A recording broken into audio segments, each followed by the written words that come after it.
is add potential and kinetic energy. Once you have your data, you're ready to start graphing. Your data, your graph data for the 10 kilogram, 5 kilogram, and 15 kilogram skaters. If you have a program that you like, whether it be for near graphical analysis, personally for me, I like Google Sheets because it kind of creates it for me. So I go to Google Doc, you should see these little 9 squares that make a big square. And if you click Sheets and New, what you'll find is it pops up with a blank spreadsheet, and you're going to type it in exactly as you see it from your actual data. So time, potential energy, kinetic energy, and total. Okay, so right here on 1A, I'm going to put time. This is in seconds, so I put parentheses S. That's the short version for seconds. And because it just so happens to be in there, I'm going to put potential because that's my next one on my chart from my data. That is in joules. And yes, because it is such a long word right there, potential energy, it will go into C. You'll just have to click on C by itself. And now I'm going to put in kinetic, if I can spell kinetic. And since it's energy, it is still in joules. This one will also go to the next one, but that is okay. And now I'm going to get total. Again, that is exactly how it appears on my sheet here. Now you're going to take your data from this sheet right here. My first data point was 0 because it was 0 seconds. When you enter your numbers, don't enter letters. Enter the numbers only. That's the benefit of having the S right here. And the J is it already tells you what my unit is. So your potential energy for your first one, again, it is 10 times 9.8 times, well, for that first data point, but look, it's 6.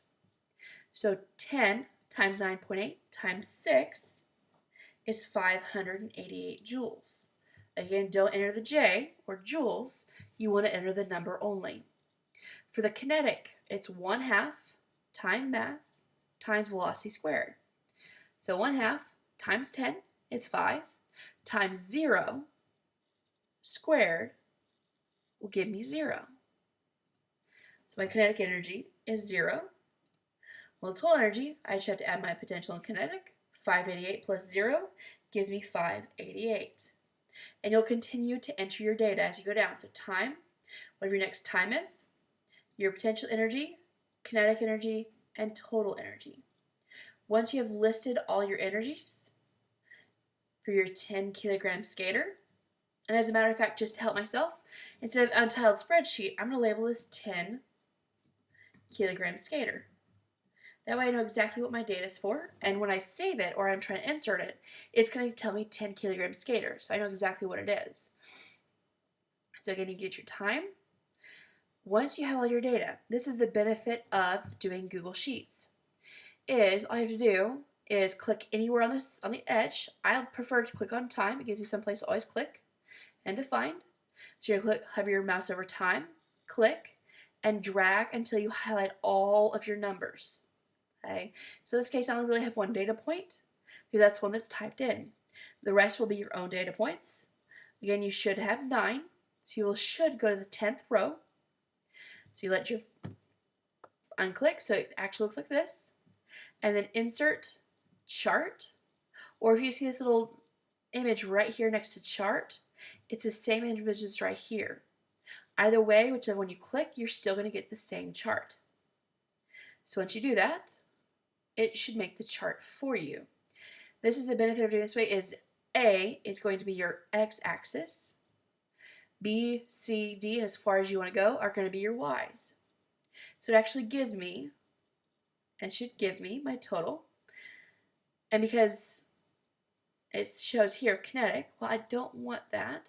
I want a line graph. The problem with what it's doing right now is that I don't have enough data. I only have 1 point. So just to show you this, I'm just going to make up numbers.